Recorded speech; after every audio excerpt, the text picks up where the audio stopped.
বন্ধুরা দেখতে পাচ্ছেন আমার মাসিমার অপারেশন কিছুক্ষণ আগেই সম্পন্ন হয়েছে। হ্যাঁ, মাসিমা এই মুহূর্তে বেশ সুস্থ আছে। দেখলাম টেম্পারেচারও ভালো আছে, সব কিছুই ভালো ঠিকঠাক আছে। অক্সিজেন স্যাচুরেশনও একদম 100% আছে। পালসও ভালো আছে। যে টনসিলের গ্ল্যান্ডটা বের করেছে এটি অনেক বড়, বিশাল আকার একটি টনসিল গ্ল্যান্ড। এটা আমরা ছবি তুলে রেখেছি। আমরা আপনাদের জ্ঞাতার্থে জানাচ্ছি যে উনি ভালো আছেন, ওনার জন্য আশীর্বাদ করবেন।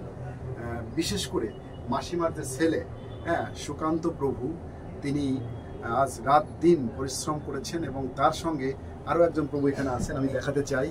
এই প্রভু এসেছিলেন মাসিমাকে ব্লাড দেওয়ার জন্য, রক্ত দেওয়ার জন্য উনি প্রস্তুত ছিলেন, কিন্তু আমাদের সৌভাগ্য যে রক্ত লাগেনি, ওনারও ব্লাড দেওয়া লাগেনি, রক্তপাত হয়নি। সো সাকসেসফুল অপারেশনটি হয়েছে এবং ভালো আছেন। আপনারা সকলে আশীর্বাদ করবেন।